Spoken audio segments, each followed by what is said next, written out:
Liquor king Vijay మాల్యాపై కీలక నిర్ణయం తీసుకుంది బ్రిటన్ సర్కార్. భారత్లో బ్యాంక్ రుణాలు తీసుకుని చెల్లించకుండా బ్రిటన్కు పారిపోయిన విజయ్ మాల్యాను భారత్కు తిరిగి అప్పగించేందుకు యూకే హోంమంత్రిత్వ శాఖ అంగీకారం తెలిపింది.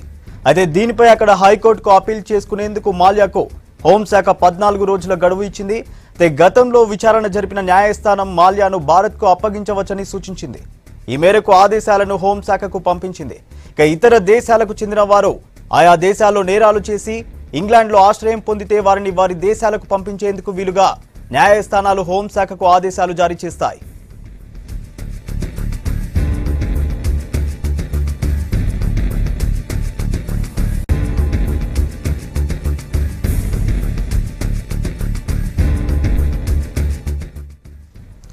రైట్గా డీటెయిల్స్ భరత్ అడిగి తెలుసుకుందాం.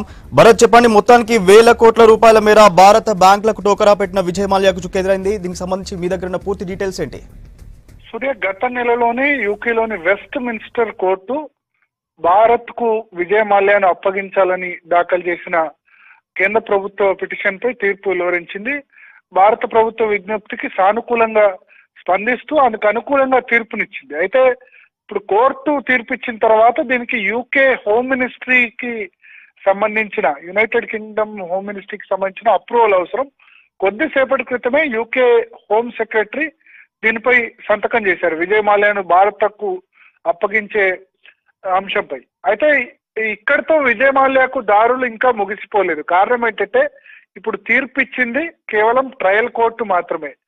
ఈ ట్రయల్ కోర్టు తీర్పు మీద ఇప్పుడు హోమ్ మినిస్ట్రీ ఆయన్ను భారత్కు అప్పగించొచ్చని ఆమోదం తెలిపింది. కానీ ఇంకా లీగల్ గా విజయ్ మాల్యాకు ఇంకా 2-3 ఆప్షన్స్ ఉన్నాయి. ఒకటి ఏంటంటే 14 రోజుల్లోపు ఈ ఆర్డర్ మీద విజయ్ మాల్యా హైకోర్టుకు అప్పీల్ చేసుకోవచ్చు.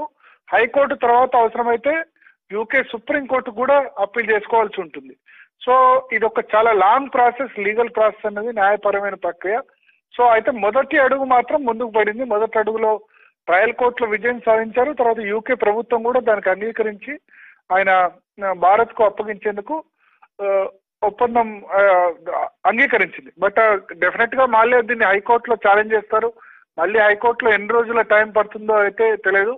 ఇప్పుడున్న పరిస్థితులు చూస్తే 2019 ఎన్నికల కంటే ముందే విజయ్ మాల్యాను భారత్కు రప్పించాలి, తమ మీద ఉన్న నింద పోగొట్టుకోవాలన్నది మోడీ ప్రభుత్వం యొక్క ప్రయత్నంగా మనకు అనిపిస్తుంది. విజయ్ మాల్యా కానీ, నీరవ్ మోడీ, మెహుల్ చోక్సీ వీళ్ళంతా కూడా పారిపోయారు. సో ఆ నేపథ్యంలో ఎన్డీఏ ప్రభుత్వానికి చాలా పెద్ద ఎత్తున అపకీర్తి వచ్చి పడ్డది. ఎన్నికల ముందే విజయ్ మాల్యాను రప్పించాలని భావించారు.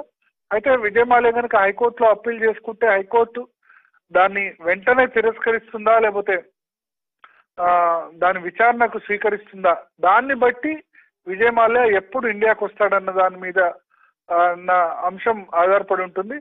డెఫినెట్ గా విజయ్ మాల్యా అయితే మొన్న ట్వీట్ చేశారు, నేను 9,000 కోట్ల రూపాయలు బ్యాంకులకు అప్పు ఉంటే ఇప్పటికే 13,000 కోట్ల రూపాయల విలువైన ఆస్తుల్ని అటాచ్ చేశారు. ఇదేమాత్రం కరెక్ట్, బ్యాంకులతో నేను సెటిల్ చేసుకోవడానికి సిద్ధంగా ఉన్నానని అంటున్నారు.